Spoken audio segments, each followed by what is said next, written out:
अस्सलाम वालेकुम, welcome back to my channel. आज की वीडियो आपने बिल्कुल भी स्किप नहीं करनी क्योंकि आज की वीडियो बहुत ही ज़्यादा अहम होने वाली है। जैसे कि मैंने लास्ट वीडियो में आपको ये बताया था कि अदरक का इस्तेमाल हमें किस तरह करना चाहिए। अगर हम अदरक का इस्तेमाल ज़्यादा करते हैं तो उसके हमें क्या नुकसानात हैं, और अगर हम इसको एक तवाज़ुन में रखकर इस्तेमाल करते हैं तो इसके हमें क्या बेनिफिट्स हैं।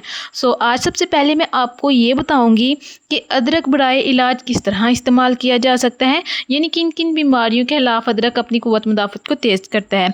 तो सबसे पहले ये बात यह है कि निज़ामी इंहज़ाम की खराबियाँ, सर्दी की खांसी, नज़ला ज़ुकाम, सांस की बीमारी, सर दर्द और जिस्मानी दर्द, जिस्मानी कमज़ोरी और माहवारी की तकलीफ़ के लिए बहुत ही ज़्यादा मुफीद है। यानी कि अगर हम बात करते हैं सर्दी की खांसी के, सर्दी में अदरक एक ऐसी सौगात है, अल्लाह ताला की एक ऐसी ब्लेसिंग अल्लाह ताला ने हमें दी हुई है जिसका के बहुत ही ज़्यादा बेनिफिट्स हैं। यानी कि अगर किसी को नज़ला ज़ुकाम खांसी है तो वो कहवे में थोड़ा सा अदरक डालकर या चाय में डेली बेस पर थोड़ा सा अदरक यूज़ करे तो उससे वो काफ़ी ज़्यादा खांसी में रिलीफ मिलता है। तो अगर हम बात करते हैं पीरियड्स की, तो ये है कि पीरियड्स के दौरान भी अदरक का कहवा बहुत ज़्यादा यूज़फुल रहता है, जिसकी वजह से पेन में बहुत ज़्यादा कमी आ जाती है। अब हम बात करते हैं कि इस मज़ेदार, तीखी और बेनिफिशियल सब्ज़ी को अपने घर में, अपने घर की क्यारियों या फिर अपने खेतों में कैसे उगाया जाए। सबसे पहले हम ये बात करते हैं कि इसकी ज़मीन को कैसे तैयार किया जाता है। ज़रहेज़ मीरा ज़मीन जिसमें नामियाती मादा की मिकदार काफ़ी हो और पानी जज़ब करने की सलाहियत आला हो, बहुत मौजू रहती है। ज़मीन की कलोबियत 5 से 6 होनी चाहिए, यानी कि तैयार करते वक्त इसमें 40 से 50 टन गोबर की खलीसरी खाद, 4 टन जिप्सम फी एकड़ डालना चाहिए। गोबर की खाद से नामियाती मादा का इजाफा होगा और जिप्सम से कलोबियत ठीक होगी।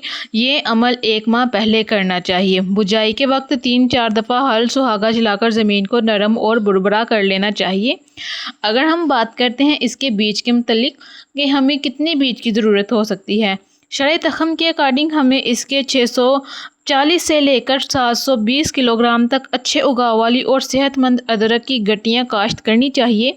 काश्त से पहले बीज को रेत में दबाकर फुटाव करवा लिया जाए तो बेहतर होगा। फूटा हुआ बीज एहतियात से काश्त करें।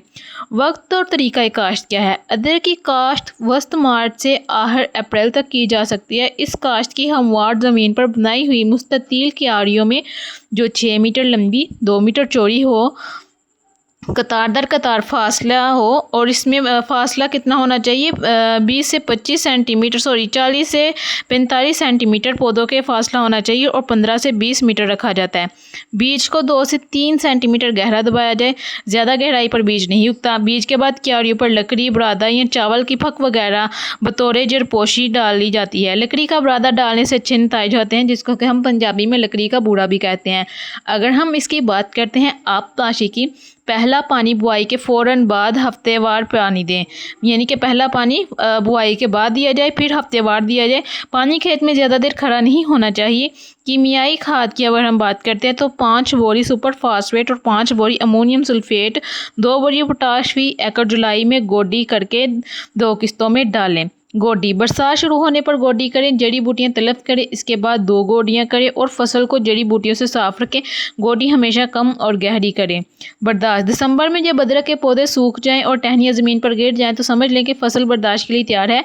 खुरपे से बर्दाश्त करें। बर्दाश्त करके वक्त ये ख्याल रखें कि गट्टियाँ ज़ख्मी ना हो, यानी बर्दाश्त का मतलब ये है कि अब वो अदरक जो है वो बिल्कुल आपके किचन में जाने के लिए तैयार है। तो ये खास टिप्स थी उन लोगों के लिए जिनको गार्डनिंग से बहुत ही ज़्यादा लगाव है, यानी उनको गार्डनिंग करना पसंद है।